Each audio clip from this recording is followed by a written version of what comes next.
Welcome to my YouTube channel the study Ek Sankalp. आप सब मेरे साथ भारतीय संविधान एवं राज्य व्यवस्था की विषय वस्तु पढ़ रहे हैं और यह विषय परीक्षा के दृष्टिकोण से बहुत ही ज़रूरी है। जो बच्चे एसएससी, सीजीएल या स्टेट गवर्नमेंट में जो भी भर्तियां आ रही हैं उसमें इस विषय से संबंधित बहुत प्रश्न पूछे जाते हैं।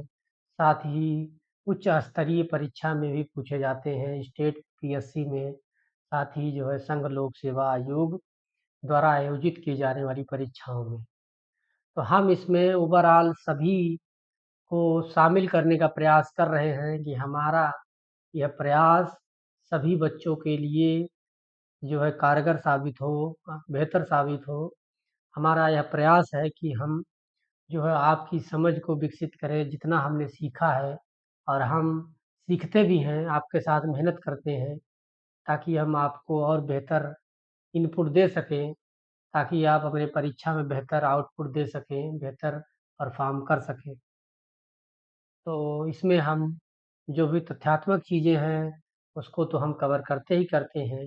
साथ में जो भी संकल्पना कॉन्सेप्चुअल चीज़ें हैं, पॉलिटी में हर चीज़ जो है, अगर शब्दावली से आप परिचित हैं तो आप किसी भी तरह से अगर कथन कारक वाले या स्टेटमेंट वाले सवाल प्रश्न पूछे जाते हैं तो आपकी पकड़ बहुत मजबूत रहेगी। अब आप देखेंगे जितने भी शब्दावलियाँ का प्रयोग हो रहा है, हमने प्रस्तावना में जिक्र किया था शुरुआत के लेक्चरों में, उसमें जितनी शब्दावली प्रयोग हुई है उसका हमने एक जो है कि विस्तृत विवरण या समझाने का प्रयास किया था। जैसे हमने संप्रभु संप्रभुता क्या होती है, सॉवरेनिटी क्या होती है, समाजवादी क्या है, लोकतांत्रिक व्यवस्था क्या होती है, पंथ निरपेक्षता क्या है और सामाजिक न्याय क्या है, आर्थिक न्याय क्या है, न्याय की अवधारणा हमने समझी थी। उसी तरह से स्वतंत्रता के बारे में समझा था। ठीक है। अभिव्यक्ति, विचार, विश्वास, धर्म, उपासना की स्वतंत्रता और बाकी बंधुत्व की भावना। और इसके बाद में हमने आगे इसी क्रम में हमने मौलिक अधिकार को जब शुरू किया था तो इसमें भी कई सारे जो शब्दावली प्रयोग हुई भाई कि अधिकार होते क्या हैं, अधिकार किसी व्यक्ति के लिए क्यों जरूरी है और अधिकार में जो कुछ ऐसे अधिकार रखे गए हैं जिनको मौलिक अधिकार का दर्जा दिया गया है, ये ऐसे अधिकार हैं जो राज्य के निर्माण से पहले से चले आ रहे हैं।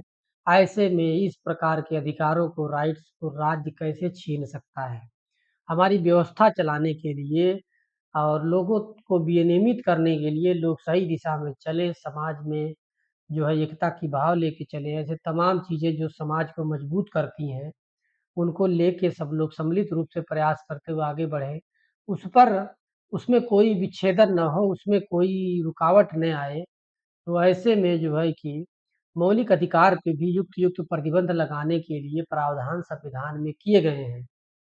ये यदि मान लीजिए ऐसी परिस्थिति आती है, तो आपके मौलिक अधिकारों में कुछ ऐसे अधिकार हैं जो छीने जा सकते हैं, जिनको कुछ उस समय काल के लिए रोका जा सकता है। लेकिन सामान्य परिस्थितियों में सभी के मौलिक अधिकार बने रहते हैं और कुछ ऐसे अधिकार हैं जो राज्य द्वारा प्रदत्त किए जाते हैं और कुछ ऐसे अधिकार हैं जो राज्य को निर्देशित करते हैं। जैसे हमने राज्य के नीति निर्देशक तत्वों में देख समझने का प्रयास हम करेंगे। आप अभी से जानते रहिए कि राज्य को निर्देशित किया जाता है कि राज्य का क्या लक्ष्य होगा, राज्य लोगों के लिए किस तरह का व्यवहार करेगा। उसी तरह नागरिकों के लिए कर्तव्य क्या होंगे, हमने मौलिक कर्तव्य में भी संविधान में वर्णित कर दिया है। इसी तरह से तमाम चीज़ें जो हैं, जो कवर करती हैं, ये सब संकल्पनाएँ जो हैं, ये हमारे भारतीय संविधान के दर्शन को बतलाती हैं।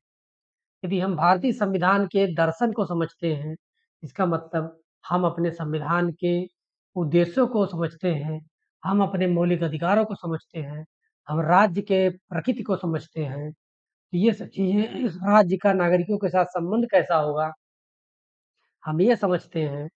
तो हमारी जो संकल्पना इस तरह की बनती है, तब हमें लगता है कि नहीं संविधान की कितनी ज़रूरत है और हमारा राज्य के प्रति क्या दायित्व है और राज्य का नागरिकों के प्रति क्या दायित्व है, ज़िम्मेदारी है। इन सब का एहसास होता है। इन सब जानने से हमें क्या-क्या फ़ायदे हैं। एक फ़ायदा ये है कि हम भारत के नागरिक हैं और नागरिक होने के नाते हमारी ज़िम्मेदारी है कि जो नागरिक के कर्तव्य हैं, हम उनको निभाएँ। लोकतंत्र में नागरिकों की भूमिका बहुत महत्वपूर्ण है। नागरिक ही जनता ही चुन के सरकार का गठन करती है और सरकार ही जन कल्याण के लिए, जनता के लिए कार्य करती है। इसीलिए कौन से प्रतिनिधि का चयन करना है, ये जनता पर निर्भर करता है। साथ ही एक सक्रिय नागरिक होने के नाते हमारा यह दायित्व है कि जो भी समाज में ऐसी चीज़ें हैं जो समाज को विखंडित करती हैं, उनको रोकने का प्रयास किया जाए और जो ऐसी चीज़ें हैं जो सौहार्द, सहिष्णुता, जो सामंजस्य, जो सिम्पैथी, जो करुणा, जो वसुधैव कुटुंबकम की भावना जो हम आज जी20 में देख रहे हैं कि हमारा लोगो ही वही है वसुधैव कुटुंबकम का। ये सब भावनाएँ जो है हम कहाँ से पाते हैं? ये हमारी देश की प्रकृति रही है, हमारे देश में ऐसे के मूल्यों का विकास ऐसा रहा है कि हम इतनी विविधता में होते हुए भी हम एक-दूसरे के साथ रहते हुए चले आ रहे हैं सदियों से। इसलिए हमारी हमारी जो खूबी है वो किसी और दुनिया के किसी भी देश में नहीं है। ये सब चीज़ें संविधान भी हमें बतलाता है, विविधता में एकता के संदेश संविधान भी देता है, जो कि आप पंथ निरपेक्षता में देख सकते हैं। पंथ निरपेक्षता में विविधता में एकता को मजबूती देता है। फिर अलग-अलग धर्म के लोग एक साथ रहते हैं, एक-दूसरे के प्रति कटाक्ष की भावना नहीं रखते, आपस में सामंजस्य रखते हैं। भाई आप अपने धर्म के प्रति सजग रहिए, हम अपने धर्म के प्रति रहेंगे, लेकिन हम खुल मिल-जुल कर हम भारतीय हैं।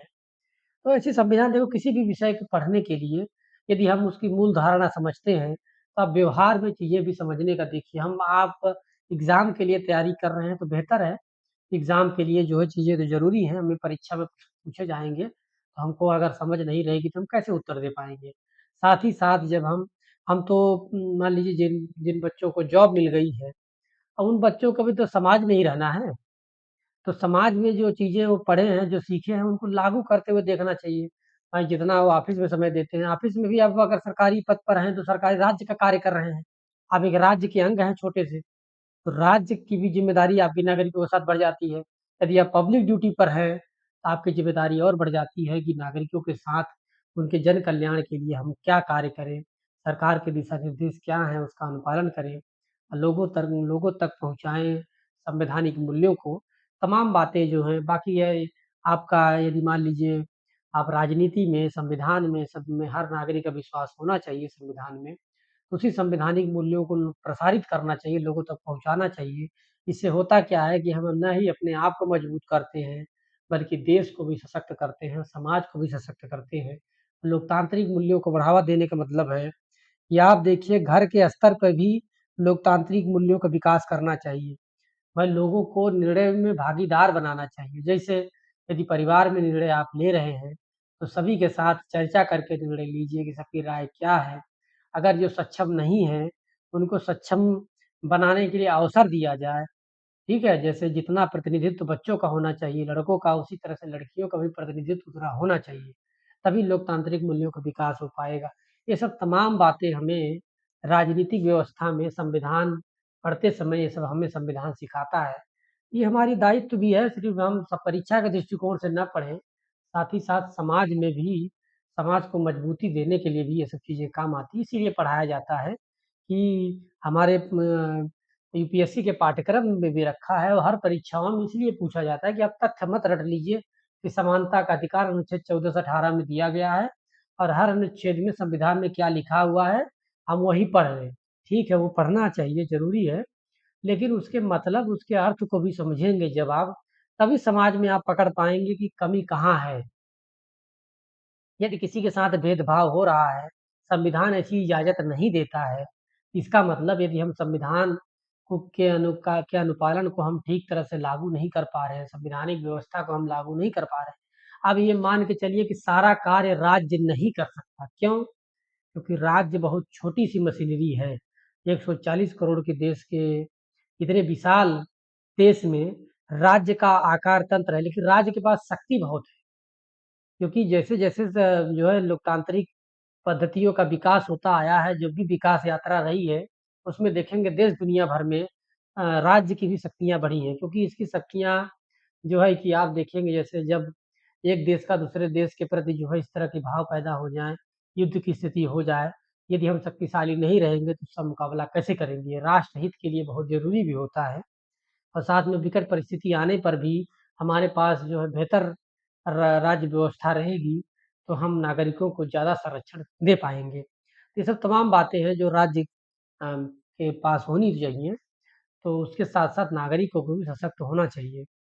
तो आप देखेंगे कि जो है ये सब हमें सीखना चाहिए, चाहे संविधान हो, पढ़ना हो, चाहे आप भूगोल पढ़ रहे हो, चाहे समाज शास्त्र पढ़ रहे हो, चाहे आप जो है कि हमारे गवर्नेंस सिस्टम्स पढ़ रहे हों और साथ ही जो है हमारे जो इन आईआर है, अंतर्राष्ट्रीय संबंध है, वो सब पढ़ रहे हैं।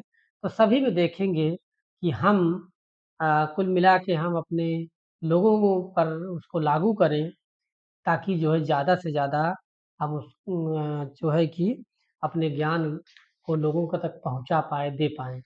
नहीं तो यदि मान लीजिए आपने शिक्षा ग्रहण की, आपने बहुत अच्छी शिक्षा ग्रहण की है, बहुत मेहनत किया है जीवन में और यदि मान लीजिए उस शिक्षा को, उस ज्ञान को अपने समूह में नहीं पहुँचा पा रहे हैं, नहीं लोगों को उससे अवेयर कर पा रहे हैं, इसका मतलब ये है कि वो चीज़ आप तक ही सीमित रह जाए, ये चीज़ ठीक नहीं है। इसका मतलब बड़ी संकीर्ण प्रकार की ये व्यवस्था हो जाएगी। ये इसलिए कहा जाता है जो आपने सीखा है, दूसरों को दे दीजिए। उससे क्या होता है कि चीज़ें बदलती हैं, यदि हर नागरिक ऐसा सोचने लगे तो बहुत कुछ बदल सकता है, ठीक है ना? तो हम चर्चा ये सब चीज़ें करते रहते हैं। तो हम देखिए हमने जो है कि समानता के अधिकार में हमें समानता क्यों चाहिए, हमने सब चर्चा कर लिया है, ठीक है ना?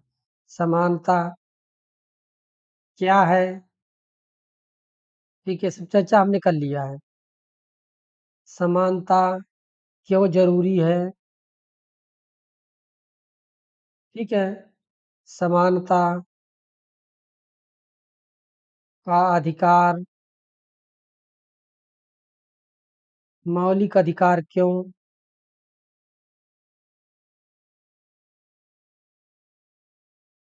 जैसे देखिए यदि कोई चीज़ पढ़ ली तो अपने आप से भी प्रश्न पूछिए, ये सब चीज़ें क्यों हैं भाई? संविधान में दी गई हैं तो संविधान निर्माता क्या मतलब कि बुद्धिजीवी नहीं थे?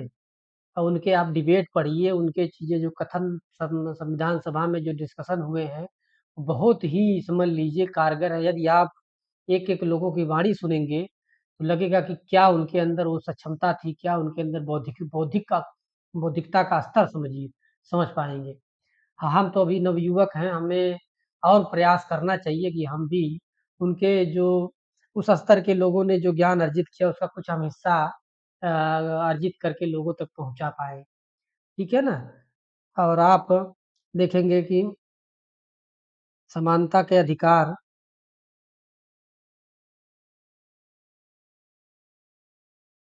के सामने चुनौतियाँ क्या हैं? जैसे वही है आरक्षण और क्या मुद्दे-वुद्दे जो भी हैं, इत्यादि जो चीज़ें हम पढ़ चुके हैं, ठीक है ना?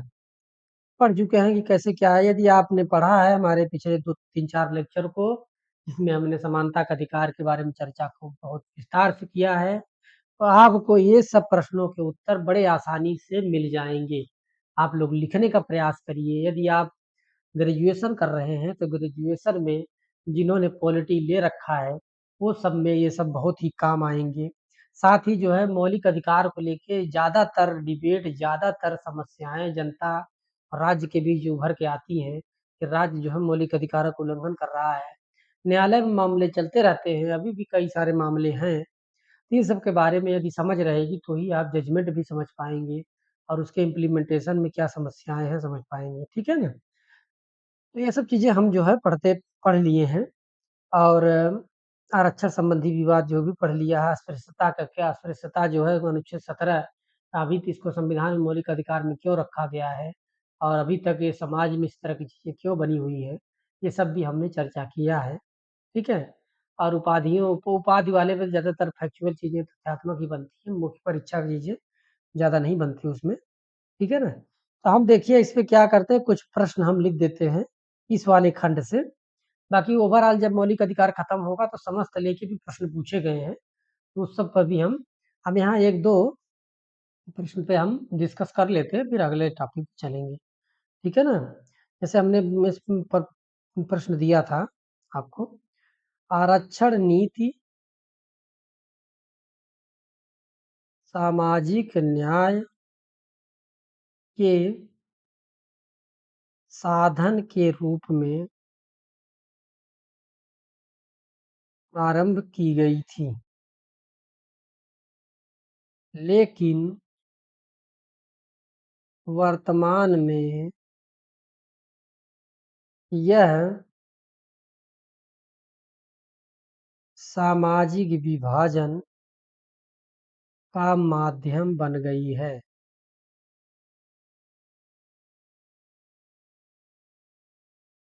ऐसे में भारत की आरक्षण नीति का मूल्यांकन करें। देखिए, इसमें प्रश्न ज़्यादातर ना इसी तरह से बनते हैं। एक तरफ उसके सकारात्मक पहलू की चर्चा कर दी जाएगी, फिर अगले लाइन में उसकी समस्याएँ को गिनाते हुए कहा जाएगा उसका परीक्षण करिए, विश्लेषण करिए, उसकी तार्किकता का परीक्षण करिए, टिप्पणी करिए, इत्यादि चीज़ें प्रश्न में लिखी जाती हैं, ठीक है ना? तो जैसे देखिए कि पहले तो आपको यही समझा दीजिए कि आरक्षण सामाजिक न्याय का साधन क्यों है? ठीक है? तो एक पैराग्राफ में आपका यही हो जाएगा। लेकिन सामाजिक विभाजन का कारण क्यों बनी हुई है? अगले पैराग्राफ से कुछ कारण लिख दीजिए, ठीक है ना? अब मूल्यांकन भारत की इस आरक्षण नीति का करना है, तो आरक्षण नीति जो है कि पक्ष में इसके विपक्ष में चीज़ें लिख सकते हैं। भाई मूल्यांकन करना है, दोनों चीज़ें देखनी पड़ेंगी ना। तो इस तरह से करके हम इसको 250 शब्दों में प्रश्न पूरा कर लेंगे। ठीक है? तो एक हम लिखने का प्रयास करते हैं आपके सबके साथ में। आप सब भी इसको नोट करिए, समझिए, तो चीज़ें आएँगी। देखिए, आप देखिए भारतीय संविधान के तहत कुछ परिचय में लिख सकते हैं। जैसे मान लीजिए भारतीय संविधान के तहत 3 क्षेत्रों में जैसे शिक्षण संस्थानों में, सरकारी सेवाओं में और राजनीतिक संस्थाओं में आरक्षण का प्रावधान किया गया है। ठीक है ना? इन इन क्षेत्रों में आरक्षण का जो मुख्य प्रावधान है, जो पिछड़े व कमज़ोर वर्ग हैं, जो आर्थिक, शैक्षणिक और सामाजिक रूप से पिछड़े हैं, उनका प्रतिनिधित्व बढ़ाने के लिए ऐसा किया गया है। अतः जो ताकि उनकी भागीदारी सुनिश्चित हो सके और ये सब धारणा जो है, सामाजिक न्याय को ही संदर्भित करती है, निर्देशित करती है। ठीक है? एक पैराग्राफ में लिख दिया। अगले पैराग्राफ में आप बता सकते हैं कि जैसे हाल के वर्षों में समाज में आरक्षण को लेके कई सारे विभाजन की आशंकाएँ बढ़ी हैं, जैसे जातिगत आधार पे आरक्षण की बात, इसे करने से जातिगत प्रबलता बढ़ती है, जिसके कारण सामाजिक विभाजन चीज़ें हमें ऐसा संभावना होती है सामाजिक विभाजन की चीज़ें को बढ़ावा दे रही हैं, ठीक है ना? और जाति के नाम पे वोट बैंक की राजनीति इत्यादि जो है विम अ, विभाजनकारी चीज़ों को संदर्भित करती हैं। हालाँकि इनको अन्य बिंदुओं में भी समझा जा सकता है जैसे ठीक है? या तो अब आगे ये सब ना लिखने के बजाय या तो आप ऐसा कर सकते हैं कि इन सबको हम आरक्षण नीति के एक मूल्यांकन के संदर्भ में हम समझ सकते हैं कि आरक्षण के सामने जो प्रश्न खड़े हुए हैं, कि आरक्षण का लाभ कुछ विशेष समूहों तक ही सीमित है और वास्तविक लाभार्थी तक पहुँच नहीं है। वर्तमान में योग्यता आधारित समाज में आरक्षण का प्रावधान प्रासंगिक नहीं है। मतलब ये सब पक्ष वाली बात की जा रही है। कि आरक्षण नीति के मूल्यांकन चाहे पक्ष लिख लीजिए, चाहे विपक्षी वाला लिख लीजिए। ठीक है? और आरक्षण क्या करता है, प्रतिस्पर्धात्मक जो भावना है उसको कमज़ोर करता है। जैसे चीज़ें हमने ज़िक्र किया है, सीधे-सीधे उसी को एक-एक लाइन में लिख दीजिए। और देखेंगे आरक्षण को लेके कई अनेक समूहों में जो है कि आरक्षण को लेके उग्र व हिंसक प्रदर्शन भी हुए हैं, जो समाज में सामाजिक न्याय की संकल्पना को कमज़ोर करते हैं, हिंसा को बढ़ावा देते हैं। ठीक है ना? लेकिन आप इसके पक्ष में भी लिख सकते हैं। हालाँकि ऐसा कहना पूरी तरह से उचित नहीं है। आरक्षण की भावना ने आज़ादी से ल आज तक अब तक उल्लेखनीय उपलब्धियाँ हासिल की हैं। समाज के जो आर्थिक, सामाजिक और शैक्षणिक रूप से पिछड़े वर्ग थे, उनका प्रतिनिधित्व समाज में बढ़ा है। सरकार और सरकारी संस्थाओं में, शिक्षा संस्थाओं में, राजनीतिक संस्थाओं में बढ़ा है और ये लोकतंत्र के लिए भी बेहतर है, लोकतंत्र के आधार को भी मजबूत करता है, साथ ही साथ सामाजिक न्याय की संकल्पना को भी बढ़ावा देता है। तो ऐसे में यह सामाजिक रूपांतरण का भी माध्यम आरक्षण है। तो इसलिए जो है आरक्षण जो है ने भी उल्लेखनीय प्रगति अब तक की हुई है। हला और लास्ट में लिख सकते हैं कि आरक्षण नीति पूरी तरह से टूट गया तो नहीं कहा जा सकता। इसमें कुछ कमियाँ अभी भी विद्यमान हैं। तो हमारा ऐसा दृष्टिकोण होना चाहिए कि सरकार का या हमारी पॉलिसी ऐसी होनी चाहिए, जिसमें आरक्षण नीति को लेके एक आयोग या एक संस्था का गठन हो, जो ये तय करे कि आरक्षण में किनका समावेशन होना चाहिए, किनका निष्कासन होना चाहिए। ये समयबद्ध निरंतर रूप से चलते रहना चाहिए। इसका लाभ जो है हमारे पास ये होगा, जो जो वास्तविक लाभार्थी हैं, उनके तक हम आसानी से पहुँच सकते हैं और अंतिम लक्ष्य जो हमारा है, जो है कि अंतिम व्यक्ति के अंत्योदय से सूर्योदय तक उसकी धारणा को मजबूती मिलेगी और ये सब जो है सामाजिक न्याय को मजबूती प्रदान करेंगे। ये सब चीज़ें लिख सकते हैं, ऐसी चीज़ें, ठीक है ना? तो एक हम तो लिख देते हैं, आप इसके बाद में अगला प्रश्न देंगे उसमें लिखिए। देखिए ऐसा होता क्या है, कोई ज़रूरी नहीं कि मैं जो बता रहा हूँ, वो बहुत ही अच्छा कंठस्थ उत्तर है। ऐसा नहीं होना, क्योंकि इसमें बहुत सारा स्कोप होता है, बेहतर से बेहतर लोग लिखते हैं, ठीक है ना? और हो सकता है आप और बेहतर लिख पाएँ शब्दावली में, तो चीज़ें लिख ली और प्रैक्टिस करते रहेंगे तो आने वाले समय में और बेहतर लिख पाएँगे। तो देखिए, आप लिख सकते हैं कि जैसे यहाँ पे परिचय में या प्रस्तावना में, एक पैराग्राफ में, ठीक है ना?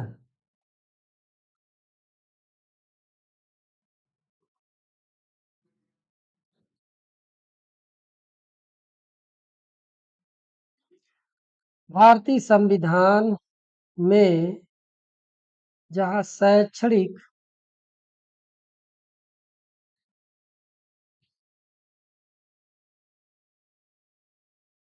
देखिए प्रश्न में जो है, जो प्रश्न की माँग है, इसको 3-4 खंड में बाँट के अपना आसानी से आप लिख सकते हैं। मैंने एक लिखा, यहाँ पे नीचे लिखा है कि सामाजिक न्याय की अवधारणा कैसे है, ये बता दीजिए।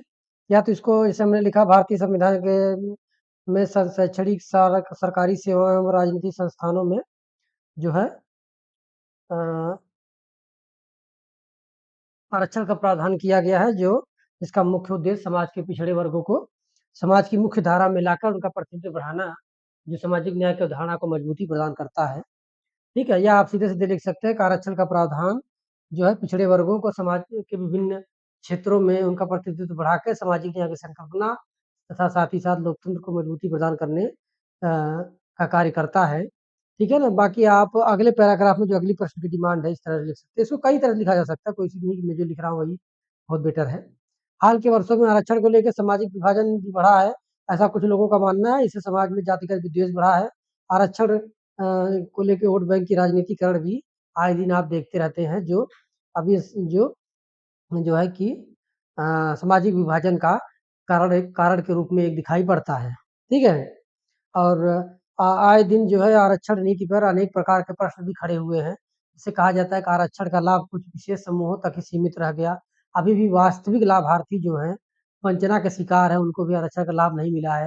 जैसे आप देखते हैं कि समाज उनको एकदम दबा के रखता है, ना उनको शिक्षा, इस तरह से कल्चर उस समाज में बन बैठा है, ना शिक्षा, इस फ्री एजुकेशन भी गवर्नमेंट दे रही है, तो भी वहाँ नहीं पहुँच पाते हैं। ऐसी परिस्थितियाँ हैं, बचपन से बाल श्रम में जुड़ जाते हैं। तो ऐसे में होता क्या है कि जब वो शिक्षा अर्जित नहीं करेंगे, पढ़ाई नहीं करेंगे, तो जो आरक्षण का प्रावधान शिक्षण संस्थानों में है, उनको कैसे मिलेगा? फिर आगे वो सरकारी नौकरी में उसका लाभ कैसे ले पाएँगे? फिर आज जब उनके पास बेहतर समझ नहीं रहेगी, बेहतर विकास नहीं रहेगा, तो राजनीतिक क्रियाओं में कैसे हिस्सा बनेंगे? इस तरह से ऐसे लोगों को देखा जाए, वो लाभार्थी जो है, वास्तविक पहुँच जो है नहीं पहुँच पाती। अब ऐसा नहीं कि आरक्षण का मतलब ये नहीं है कि सिर्फ़ आरक्षण शिक्षण संस्थानों में सब में दे दिया, साथ ही साथ आरक्षण को लेके लोगों के प्रति धारणा भी बदलनी ज़रूरी है ना। समाज के जो अन्य समूह हैं, जो आरक्षण के प्रति नकारात्मक नज़रिया रखते हैं, उनमें बदलाव लाना है। भई जो वर्ग पिछड़ा है, जो वंचित है, उनको तो बराबर पे लाने का हक तो दो, क्योंकि उसका वो अधिकार है। ये अधिकार जो है, जो उस स्तर पे वो पहुँचा है, कहीं न कहीं हमारी व्यवस्थाओं की देन है। ठीक है? क्योंकि प्रकृति ने जो है ऐसा कभी नहीं किया किसी के साथ, ये हमारी व्यवस्थाओं ने उसको कमज़ोर बनाया है। इसलिए हमारी ज़िम्मेदारी है, उसी व्यवस्था में सुधार करके उसको सामाजिक न्याय दिलाएँ। ठीक है? ये सब तो अगला पॉइंट लिख सकते हैं, जो वर्तमान में योग्यता आधारित समाज में आरक्षण का जो है विशेष महत्व नहीं है। जो योग्य है वो आगे सफल हो रहा है, जो अयोग्य है वो पीछे चला जा रहा है। और देखेंगे प्रतिस्पर्धा का दौर है, हर जगह कॉम्पिटिशन है। आप एग्ज़ाम में भी कॉम्पिटिशन, भाई ये कहीं पेपर में लाखों लोग बैठ रहे हैं, जो ज़्यादा योग्य हो रहा है, ज़्यादा मार्क्स ला रहा है, वही चयन हो रहा है। योग्यता आधारित में जो कम योग्य है, बाहर हो जा रहे हैं, वैसे ही बाहर हो जा रहे हैं। यहाँ पे क्या आरक्षण, क्या समान, मतलब आरक्षण को लेके समान था।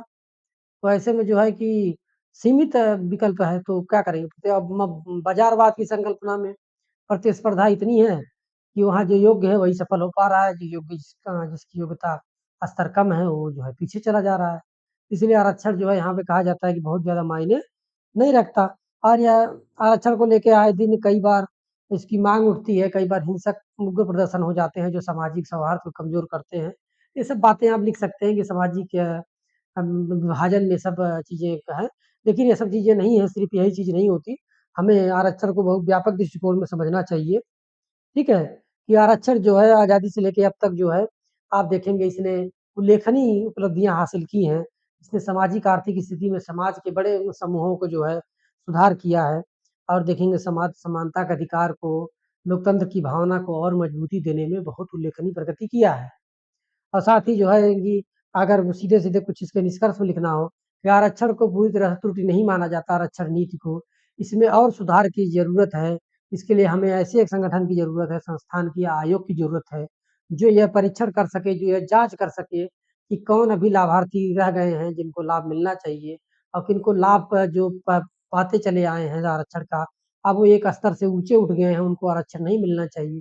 उनका निष्कासन हो और जिनकी ज़रूरत है उनको आरक्षण मिले, ठीक है? जिससे जो है कि सर्वोदय, मतलब अंत्योदय से सर्वोदय की भावना को और मजबूती मिले, ठीक है? अंतिम व्यक्ति का विकास सुनिश्चित होगा तभी समानता के लक्ष्य की ओर हम बढ़ पाएँगे, समानता के लक्ष्य को पूरा कर पाएँगे। इसी तरह है, बाकी एक प्रश्न और मैं लिख देता हूँ और आप लिख कर लीजिएगा। हाल के वर्षों में हाल के वर्षों में कुछ विशेष, जैसे जाट आरक्षण देखें, पटेल आरक्षण, उसको लेके बात हो रही है। विशेष समूहों द्वारा आरक्षण, अगर मैं जो लिख रहा हूँ आपको पढ़ना नहीं आता, तब मैं जो बोलता भी रहता हूँ साथ में भी, उससे आप लिख सकते हैं, कोई ऐसी बड़ी बात नहीं है, ठीक है ना? तो लिखा भी किया करिए साथ-साथ में। तो हाल के वर्षों में कुछ विशेष समूहों द्वारा आरक्षण के लिए माँग की जा रही है।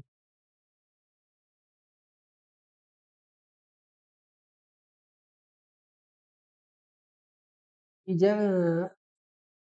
माँग की जा रही आरक्षण के लिए की जा रही माँग, यहाँ पे की जा रही माँग सामाजिक समस्या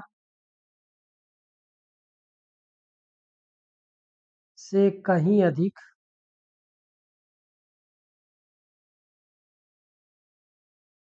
आर्थिक समस्या से जुड़ी हुई है।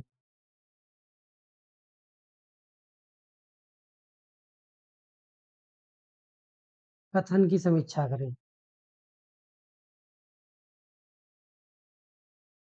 क्योंकि आज जो है आर्थिक हित ज़्यादा सर्वोपरि हो गए हैं।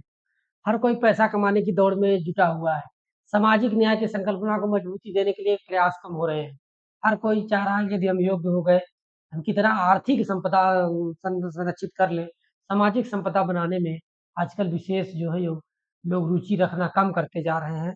इस भाग-दौड़ की ज़िंदगी में जो है, आप ऐसा जो है आप महसूस करने लगे होंगे, यदि आप समाज में आते-जाते हैं, देखते हैं तो। ठीक है? तो ये सब चीज़ें भी दिखाई दे रही हैं, इसके भी रीज़न क्या हैं, सब पे हमें सोचना चाहिए।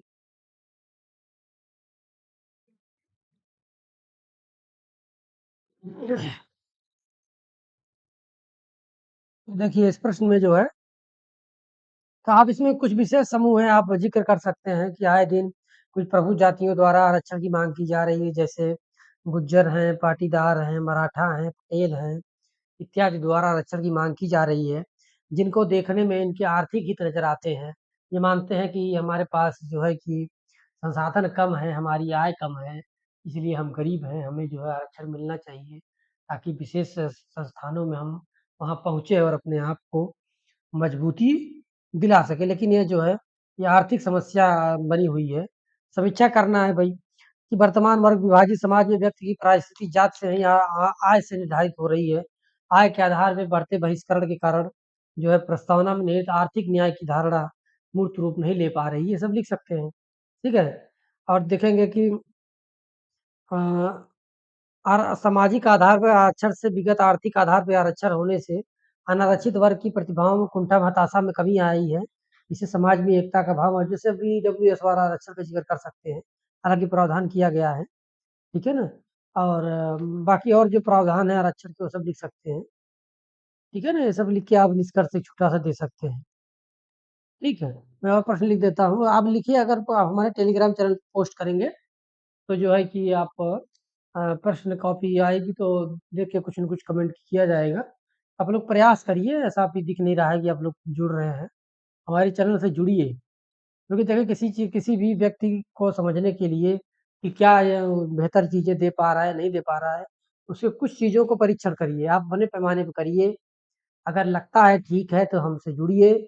देखिए कि हम कुछ इनपुट बेहतर दे पा रहे हैं, नहीं दे पा रहे हैं। यदि लगता है कि हाँ, बेहतर तो है लेकिन कुछ कमियाँ हैं, वो भी सुझाव के तौर पे आप दे सकते हैं। तो इसलिए मेरे चैनल को आप देखिए, लोगों तक पहुँचाइए, जो इस विषय से संबंधित जो बच्चे तैयारी कर रहे हैं, उनको तक पहुँचाइए। ठीक है ना? हम इसमें लिख रहे हैं कि समानता का अधिकार, सब स्ट्रेट फॉरवर्ड वाले सवाल हैं। समानता का अधिकार क्यों आवश्यक है? टिप्पणी करें। 150 शब्द।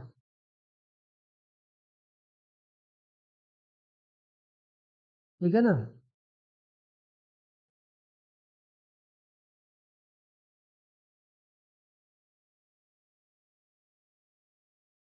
भारतीय संविधान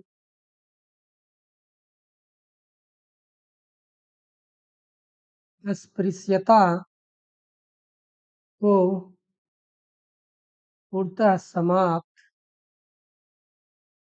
कर पाने की वकालत करता है, लेकिन अस्पृश्यता को लेकर आए दिन कुछ घटनाएं सुनने को मिलती रहती हैं।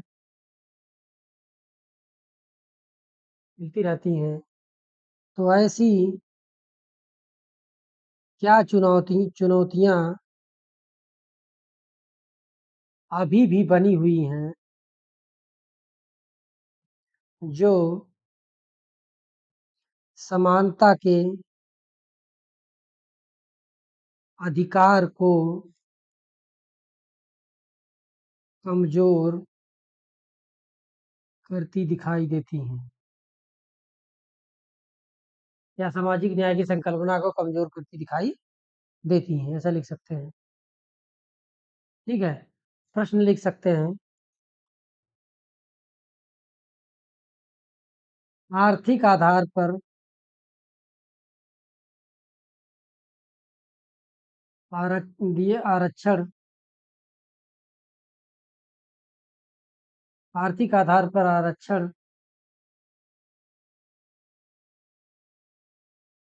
आर्थिक आधार पर दिए गए आरक्षण का मूल्यांकन करें। ठीक है? और प्रश्न क्या बन सकते हैं समानता के अधिकार को लेके?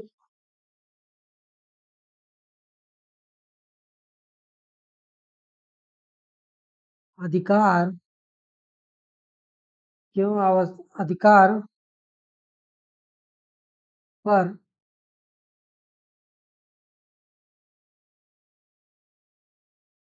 यहाँ से लिख लीजिए।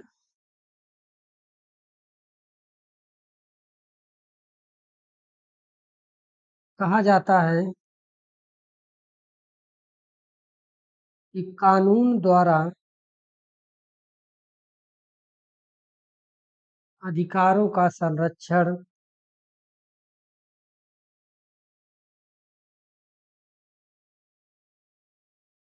अधिकारों की संकल्पना को और बेहतर बनाता है।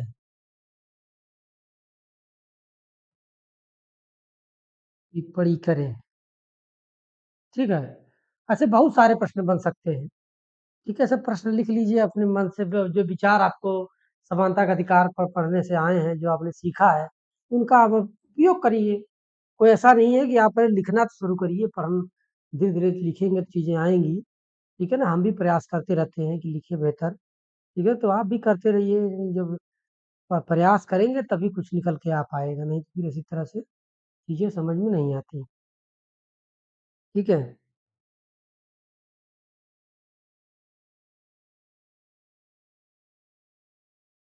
ये सब लिख लीजिए जो है, ये सब चीज़ें, ठीक है ना? अब हम आगे समानता का अधिकार के बाद अब हम स्वतंत्रता का अधिकार पढ़ेंगे, ठीक है ना? अनुच्छेद 19 से चलेंगे, 19, 20, 21, 22 पढ़ेंगे, ठीक है ना? तो ये समानता के अधिकार में भी 3-4 लेक्चर लगे हैं, उसी तरह स्वतंत्रता के अधिकार में भी जो है इतने कुछ लेक्चर लगेंगे, ये भी बड़ा टॉपिक है, ठीक है ना? तब स्वतंत्रता के अधिकार की बात होगी, और अभी फ़िलहाल आप इन सब क्वेश्चनों को जो है करिए, ठीक है? करके जो है हमारे टेलीग्राम चैनल पे मैं इस वीडियो के नीचे लिंक भेज दे दूँगा। आप वहाँ पे जाके पोस्ट कर सकते हैं, उनसे जुड़ सकते हैं, और हमने इन प्रश्नों के जवाब जो है लिख कर भेज सकते हैं, ठीक है ना? तो हम अगले लेक्चर में स्वतंत्रता के अधिकार को पढ़ेंगे, ठीक है ना? तो आज के लेक्चर में मुख्यतः जो है कि प्रश्न या लेखन कला वाला था। आप लोग इसमें लिखते रहिए, और प्रश्न में समझ में आता है तो आप बना सकते हैं समानता के अधिकार को लेके, ठीक है ना? या प्रस्तावना से जोड़ के आप चीज़ें लिख सकते हैं, कि जैसे कि प्रस्तावना में वर्णित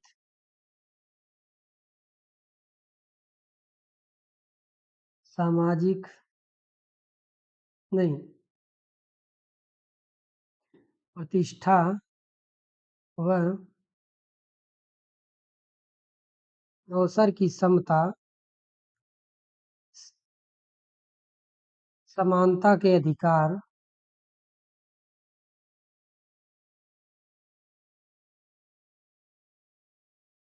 समानता के अधिकार में,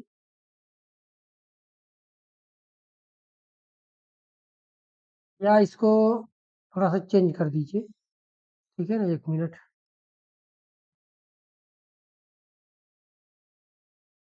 प्रश्न बनाइए, ठीक है? प्रश्न बनाइए, उत्तर लिखिए तो धीरे-धीरे खुद ही आने लगेगा। समानता का अधिकार प्रस्तावना में निहित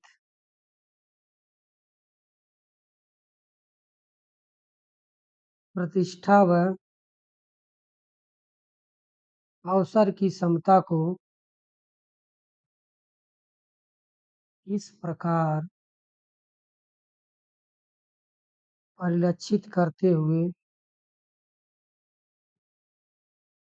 दिखाई देता है। ठीक है ना? तो ऐसे इंटरलिंक करके प्रश्न बना सकते हैं, कोई ऐसी बड़ी-बड़ी बात नहीं है। अगर कभी-कभी लगता है कि प्रश्न ही सही नहीं बना, लेकिन लिखिए तो सही। प्रश्न जब आपके पास क्वेश्चन बैंक बहुत ढेर सारे मिल जाएँगे, आप नेट पे देखिए। विजन आईएएस की साइट पे बहुत सारे मिल जाएँगे, दृष्टि आईएएस मिल जाएँगे। ऐसे बहुत सारे कोचिंग संस्थान जो है, बहुत सारे प्रश्न देखते हैं आप, वहाँ से लिखने का प्रयास करिए। ज़्यादा से ज़्यादा लिखिए, ठीक है ना? इससे जो है कि आपके तैयारी बेहतर होगी, और प्रीलिम्स लेवल भी बेहतर होगा। ऐसा नहीं है, क्योंकि प्रीलिम्स में आप देखेंगे 15 से 20 क्वेश्चन ही 100 क्वेश्चन में जो स्ट्रेट फॉरवर्ड तथ्यात्मक होते हैं। बाकी तथ्यात्मक भी रहते हैं, और अवधारणा का स्तर पे मिक्स चीज़ें होती हैं, मल्टीपल चॉइस में आ जाती हैं। इसमें यदि दोनों चीज़ें पता रहेंगी तभी आप गेस बेहतर कर पाओगे, ठीक है ना? क्योंकि कितना भी तैयारी करने वाला बंदा रहे, वो जो है कि 35 से 40 क्वेश्चन जाते-जाते सारा दिमाग खत्म, फिर तब गेस काम करता है। अब गेस जो है सकारात्मक तभी होता है जब आपकी पकड़ बहुत बढ़िया है, समझ बेहतर है, तो आप गेस सटीक बैठेगा, ज़्यादा से ज़्यादा सवाल आप सही कर पाएँगे, ठीक है ना? तो या कौन-सा गलत है वो निकाल पाएँगे। तो ये सब जो है आप जो है कि करिए, और करके जो है कि हमें अ, अगले वीडियो से पहले जो है बताइए, कमेंट करके, और टेलीग्राम पे भेज के, ठीक है? हमारे चैनल को लाइक करिए, सब्सक्राइब करिए, लोगों तक पहुँचाइए, हमारे प्रयास को सफल बनाइए। आप भी थोड़ा सहयोग करिए, ठीक है? तो मिलते हैं नेक्स्ट लेक्चर में अगले टॉपिक के साथ। जुड़े रहिए हमारे चैनल के साथ। आप सभी थैंक यू।